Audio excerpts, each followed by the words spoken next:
Kind of late for a lecture. I should be getting the bus right now, but I filmed this instead. A book that's kind of making me want to read again. Hi and welcome back to my booktube channel. My name is Sam and today I'm going to be talking to you about a specific book.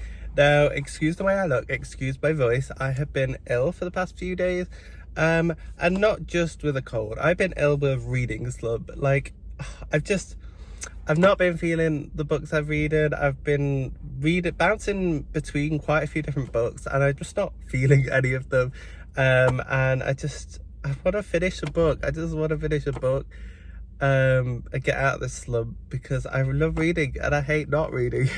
So my idea was to film a little reading vlog in this thing to try and get me back into reading.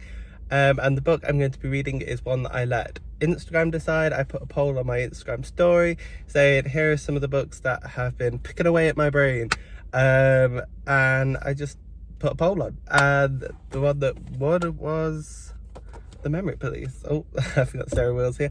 It was The Memory Police by, who's this by? Where's the author name? Yoko Ogawa.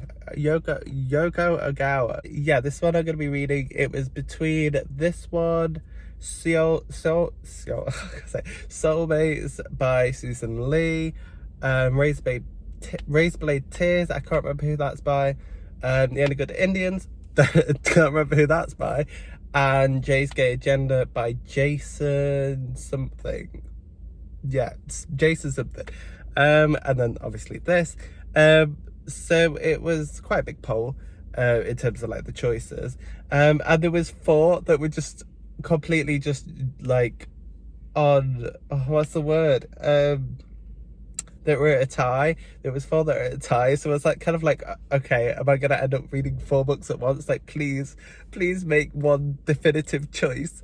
And thankfully The Memory Police won by 1 more vote than the other 3 that it was in a tie with. So yeah, we're in The Memory Police. Now, what I know so far from this book, I've only read a little bit of it so far, but what I know is that it's about an island where occasionally things disappear. So like one day you could wake up and bells have disappeared and there's no more bells on the island. They all disappear or like get thrown away. And any memory of bells is just wiped from the consciousness of the island. So yeah, it's very interesting. I've read up to page 21. I'm on chapter 4 on my bookmark. And yeah, I actually really liking it so far. It's very intriguing. I'm very excited to try and find out how the stakes are going to progress. Like, my prediction is that something big's going to disappear. So that it's going to be like, oh, mothers disappear or fathers disappear, or parents disappear, and then like we see like they have to leave the island or they die. I really feel like something like general is gonna happen, like a group of people. So it's gonna be like mothers, fathers, parents, children. Oh my god, imagine if it was like children disappear. There's just like all the children just have to like swim off into the ocean to one of the other islands. But yeah, that's the only prediction that I have, is that something big is gonna disappear, like a group of people. Or maybe even like, what about if like food disappeared? If I think it has to be more specific than that. But if it's like food disappears, will they all just die? Like, I'm very intrigued by this plot. I'm very excited to see where it goes, and I'll keep you updated as I read it. Yes, I'm in my car. I never addressed that. I'm in the car because I wanted to film this. I have a bit of time before I go get the bus to uni. So I thought I would give a change of scenery and let you see my car, my grimy car. But yeah, very intrigued. I'll keep you updated. Very interested. Oh, I didn't even say what I've read so far. In the chapters I've read so far, there's this girl and both her parents are dead, but we kind of see just before that, so her dad was like someone that like studies birds and all that, and then birds disappeared. And then The Memory Police, which is very George Orwell 1984. Like, this book is giving me serious 1984 vibes. But the Memory Police, who are these people that enforce the disappearances, so if there's anything that's left, they'll go around and make sure there's no record of birds, there's no drawings, no writings, no pictures of birds left on the island, and they'll just destroy it.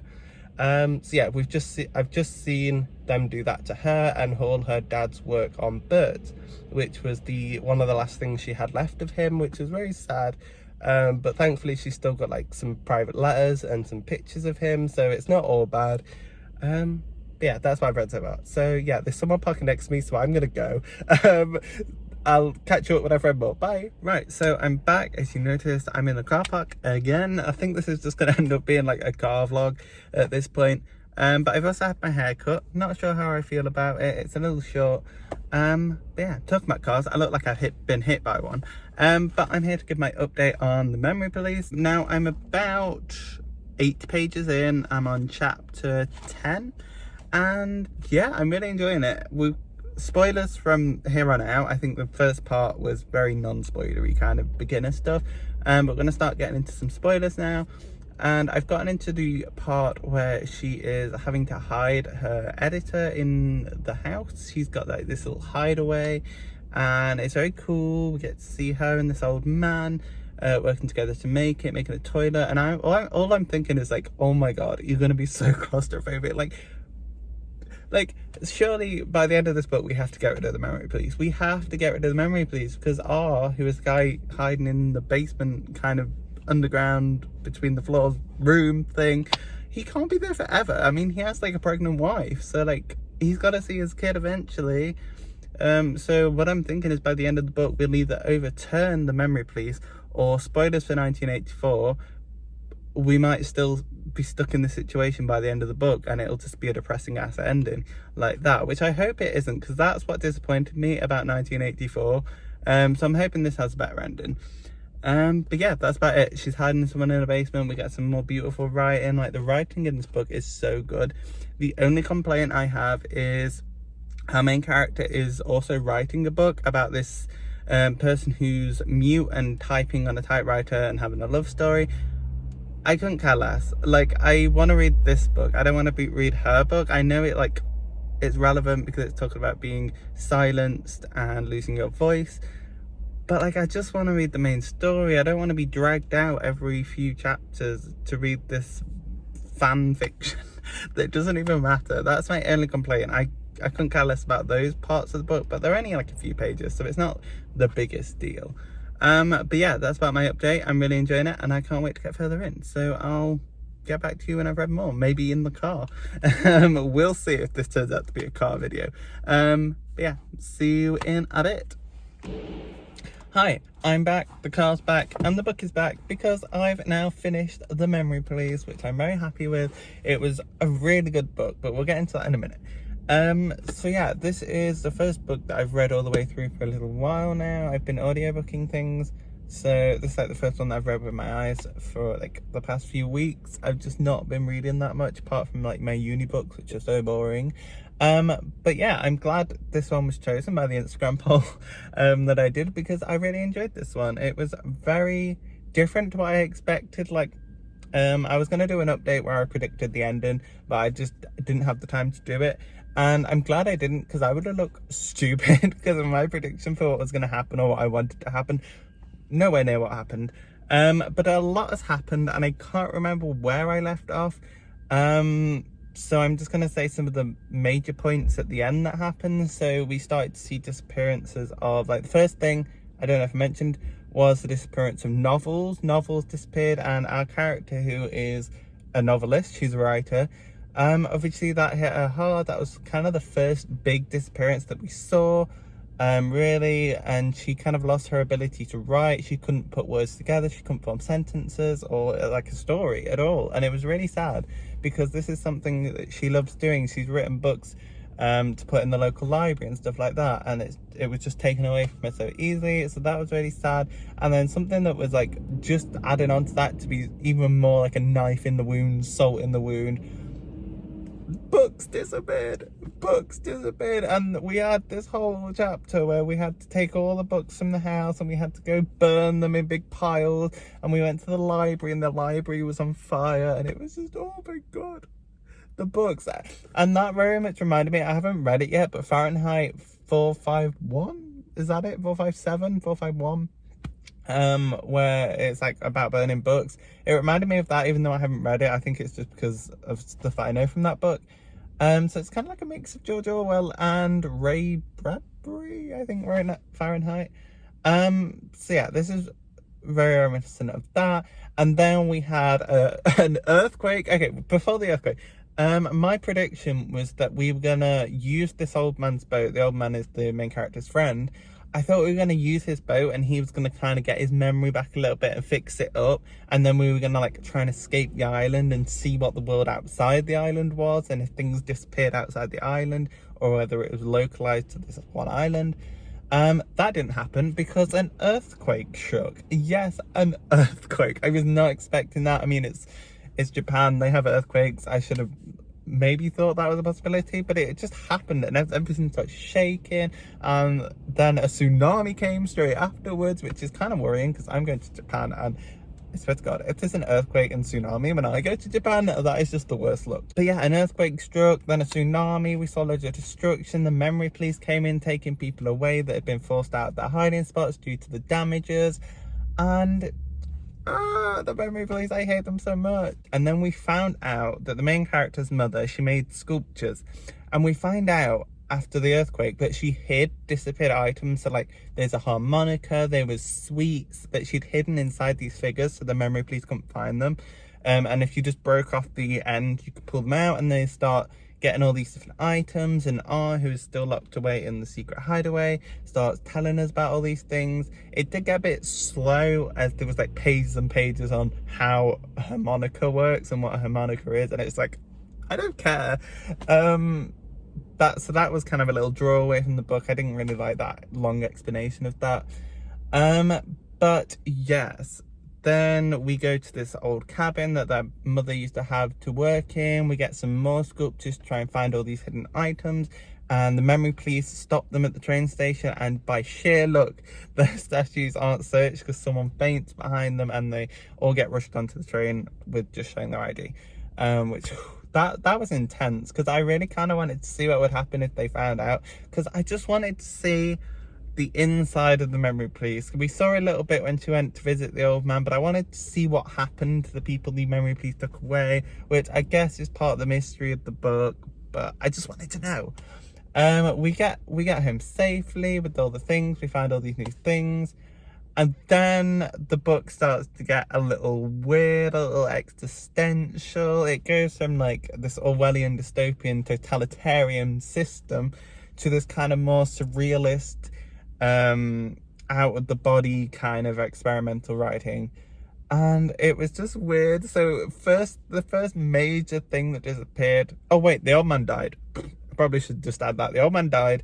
That was so sad. Like, we all knew it was going to happen after the earthquake because he kept like grabbing his arm and having pains all over. We all knew it was going to happen. So that was really sad. But yeah, the body parts of these people start to disappear. So the first thing is the right leg, and she wakes up and she's like, I have a huge bulge on my side. And I was like, what's a huge bulge? What could that be? And she's like, my right leg disappeared. And I was like, oh, so we are doing body parts. I thought it'd be more general, like a group of people would disappear, so like mothers or children or stuff like that would disappear. I didn't realize like body parts would disappear. So yeah, the right leg disappears, then the left arm disappears, and it's so weird because you have to kind of imagine all these people just hopping around or like with a limp arm, because the arms are still there, the legs are still there. They don't just like disappear. They just lose that memory of how to use them. So they're just like, one day they're like, oh yeah, and then they just lose control of their arm. That was so weird, and it was like, what are we gonna do?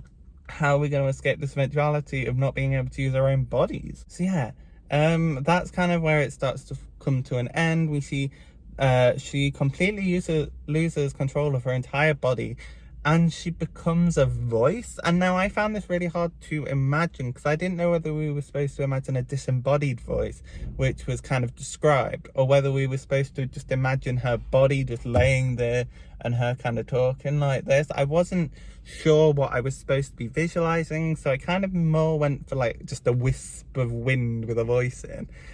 But then at the end it's kind of described as her body is laying in the secret the secret room where R lived, because that's where all the secret items like her manuscripts and stuff were. So I guess it was just he was talking to her body, and then eventually her voice just stops, so he's like, yeah, I'm out, and then just leaves the secret hiding place. And we kind of end on a point where everyone on the island that wasn't immune from this kind of disappearance has now re-inherited the island. They are able to come out of hiding, because obviously the memory police suffered from these disappearances as well. At least we are implied they suffered from it. Maybe they didn't. Maybe they were made up of people that don't know. Anyway, there's a lot of unanswered questions in this book. But yeah, R and all these other people that weren't affected by the disappearances and were able to hide for this long come out to this world, this island that they now have. But it's going to be hard because it's covered in snow. There's been winter forever. It's not gone. The snow hasn't. The whole island is cracked and damaged from the tsunami and earthquake. The food is like shriveled and used up. There's no boats to get away from the island. So it's very much, I feel like, how are they going to survive this? They're going to have to go back to bare basics. But with so much missing, how are they going to do that? They're not going to be able to build back society. So I kind of envisioned that as kind of like a kind of depressing ending. I feel like they would all die without all these necessities that they needed. So yeah, it's very weird. There's gonna be lots of dead bodies everywhere because of all these people that have like just vanished. But yeah, we kind of end with her voice disappearing and her body is left in this hidden place, which is then closed, and it's like, this is the safe space. This is the last place where all these disappeared items have gathered, and now she is among that. That generation is now gone, and she's left with all these forgotten items, which was good. But I'm kind of sad that there was so many unanswered questions. We don't know if this was just an island thing, if the whole world had disappearances. We never find out about anyone that like escaped, or like anything about the memory police really, besides them like search and everything. So there's very much a list of unanswered questions. But I think they're questions that don't necessarily need answering to make the plot complete, obviously, because the plot is finished. But yeah, it was a really interesting book, and I think I rated it 5 stars. Yeah, I did rate it 5 stars. I finished it at like 1 a.m. last night, so I'm kind of just out of it, which made the whole disembodied voice thing really weird. But yeah, I rated this 5 stars just because it's a book that's kind of making me want to read again. I think I'm coming out my a few week slump. It wasn't the longest slump, but I just kind of wasn't feeling reading, and this has helped me want to read a bit more, get into some more weird kind of books.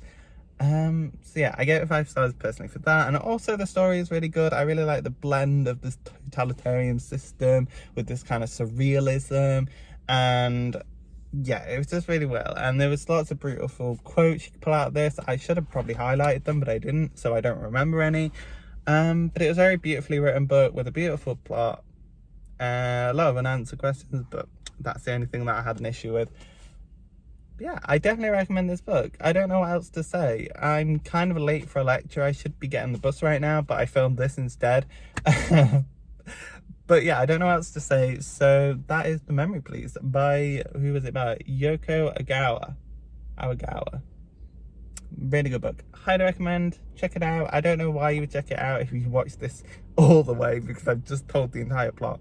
Yeah, really good book. I'm gonna go get the bus for uni now, so thanks for watching. Leave a comment and tell me your thoughts on this book, if you liked it, if you have any thoughts on it, what are your unanswered questions that you really wanted to have answered.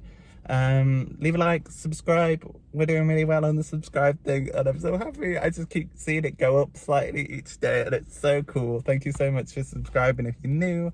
But yeah, I'm gonna go to uni and do my English lecture and then my Japanese lecture. But yeah, thanks for watching. See you in the next video. Bye.